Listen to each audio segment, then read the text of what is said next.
Hi, in this video, we're going to solve a problem that asking us to, this is the given, this is a continuous random variable. X is a continuous random variable with this is the probability density functions of the continuous random variable. Alright, they are given all the functions for each interval. Okay, and the question requires us to find the value of A and B. Right, I can refer to the lecture notes. So they are asking us to find the value of A and B, and given that the expectation value of this continuous random variable, okay, they are giving us expectation of the continuous. This is the information given by the question is 4/3, right? So they are giving us the expected value of x, which is 4/3, and asking us to find the values of A and B. So do you have an idea? You can pause the video and try. Alright, okay.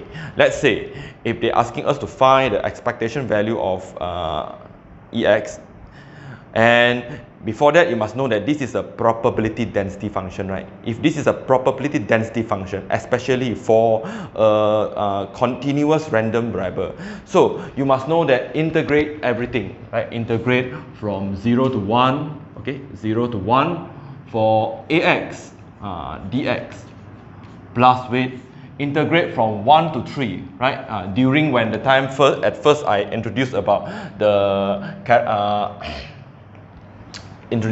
probability density function, right? So for a continuous random variable, I already show you that if you integrate all the interval, you are getting the value of 1. Okay, the total probability must be 1. So dx, right, from 1 to 3, b 3 minus x dx all must be equal to 1, right? So it's based on the properties of continuous random variable. So if you integrate all the interval throughout the value along the x-axis, you are getting 1, right? So now how to using this concept here to finding the value of A and B, right? So at first we're using this before we look at the expected value. So let's start the integration. So for this you have Ax to the power of 2 over by 2, right? From 0 up to 1, and for this we have B for this 3 minus x, so it's a linear function, we can just integrate everything over 2 divided by 2 times with -1, right? -1, and this will be from 1 up to 3. I just taken out the B. Okay, I also can taken out the A over 2 here. Okay, easy for me to evaluate later. A over 2 x power of 2 from 0 up to 1, and whereas for this one I take out the b over with -2, so negative b over 2 for 3 minus x power of 2 from 1 up to 3. Alright, okay, evaluate first. So we have, you must know that this one must be equal to 1. So then you have 1 a over 2, 1 square minus 0, right? Whereas for this you have 3, you substitute the 3, you have 3 minus 3, right? 3 minus 3 is 0, minus with 1, right? Substitute with 1, right? Substitute 1, 3 minus 1, try to think, 3 minus 1 is 2, 2 square, you have 4, right? We have 4, so everything here will be equal to 1. So we will get the first equation here, okay? Get the first equation relation, which is A over 2, right? A over 2 multiplied with 1 minus negative, right? Negative, positive. So 2 and 4, 4 divided by 2, you have 2b, right? You have 2b, which is equal to 1, right? So later on, we were getting everything, we just multiply by 2, alright? We have A plus B, 2 times 2, 4B equals to 2, equation 1. This is equation 1. So we have get a relationship between A and B by this linear equation, which is A plus 4B equals to 2, right? Okay, but you still need another equation, right? Because there's 2 variable here. So means that I think we were using this information here, the expected value of x. Alright, let's see. Alright, Okay, just now we have using the concept of probability density function, where if you evaluate the integral for 0 to 1 for this function, integrate the integral for 1 to for this function from 1 to 3, you are getting the value of 1, because this is a probability density function. With that concept, so we have getting this first equation here. So now we're going to using the concept of expectation, how to find the expectation. So to getting another equation here.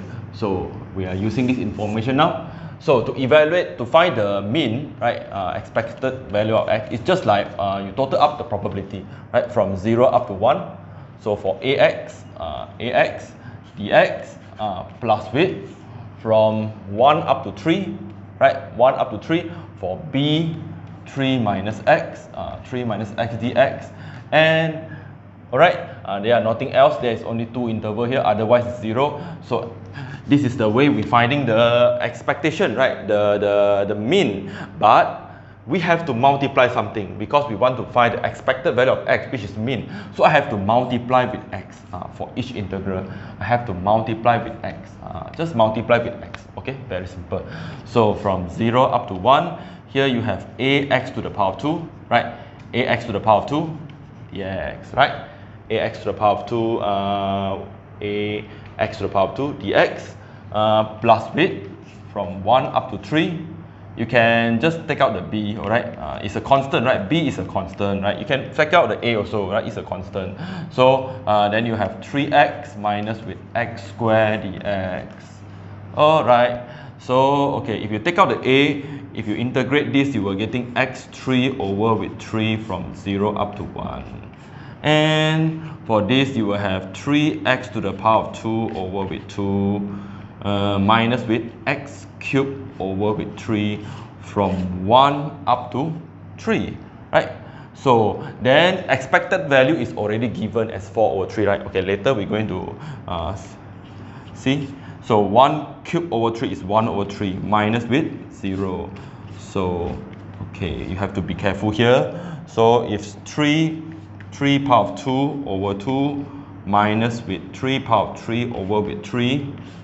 So minus away 1, right? 3 over 2, put a bracket, right? Because everything substitute 3 over 2 minus with 1 over 3. Right? Okay, let's calculate. For here, you have 1 over 3a.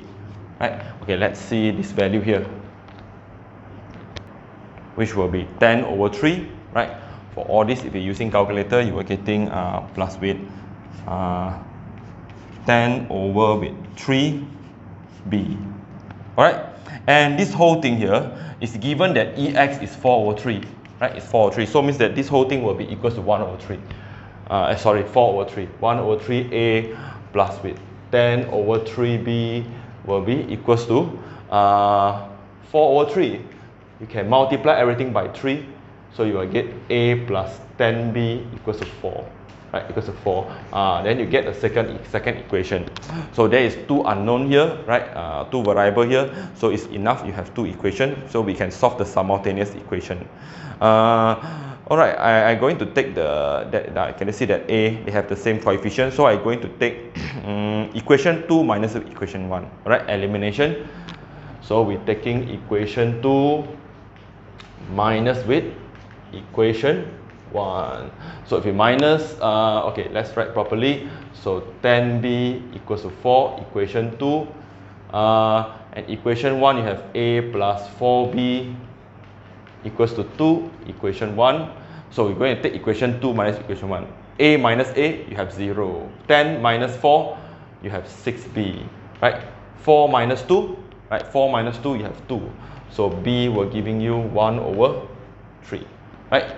With the value of b is 1 over 3, you can substitute into 1 and getting the value of a. Right? So a will be 2 minus with 4b. Right? Minus with 4b. b is 1 over 3.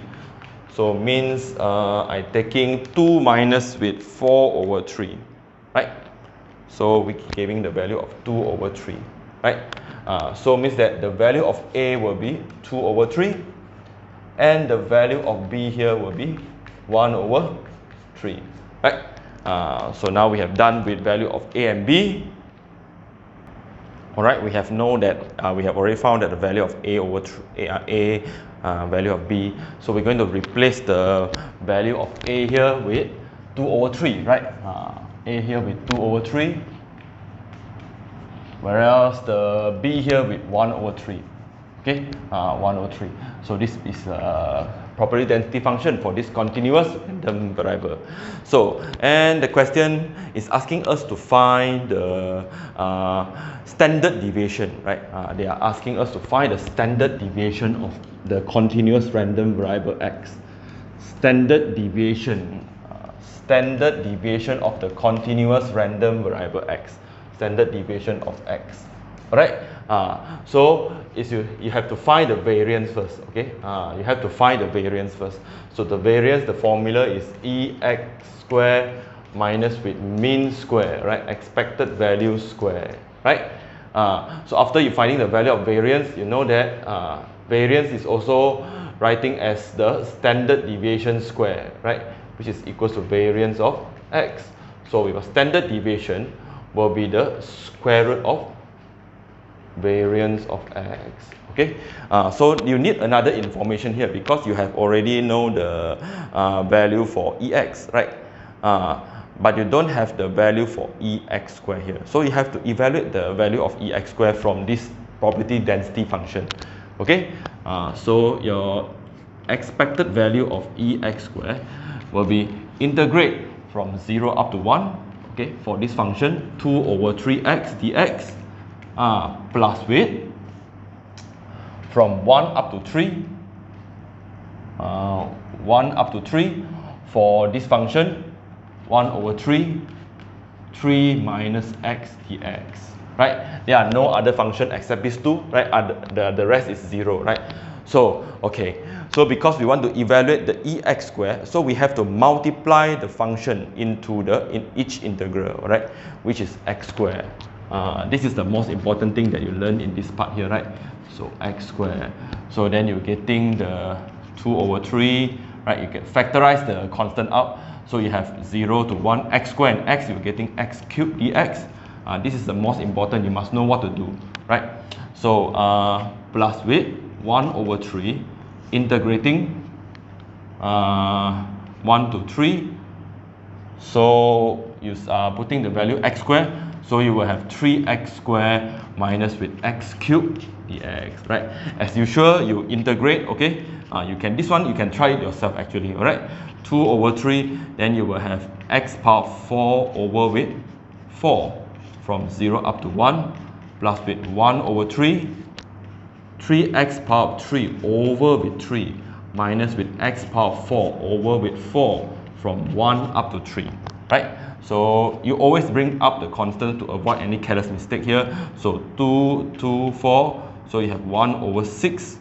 Evaluate, you have 1 power 4 minus with 0 plus with, okay, this one, 1 over 3. So put a 3, you have 27 minus with 3 power 4 over with 4 minus with 1 power 3. So put a bracket, you substitute 1 power 3 minus with 1 power 4 over 4, right? Okay, let's see what's the value for ex square here, which we're giving the value of 13 over 6, right? 13 over 6. So with this value of ex square, we have enough information, right, to finding the variance of x. Okay, before we finding the standard deviation, we finding the variance of x. So the variance of x will be 13 over 6, right? Ex squared 13 over 6 minus with 4 over 3 square. So which is 13 over 6 minus with 4 square, 16 over 9. Okay, 16 over 9. Finally, you are getting the value of 7 over 18. Alright, this is the variance of x. So if you want to find the standard deviation, very easy. You just square root the variance of x, 7 over 18. Okay, you can give in 3 significant figures. Okay, in decimal form, 3 significant figure, it will be 0.624. Alright, so this is the standard deviation for this continuous random variable. Alright, that's all for this video. Hope you understand.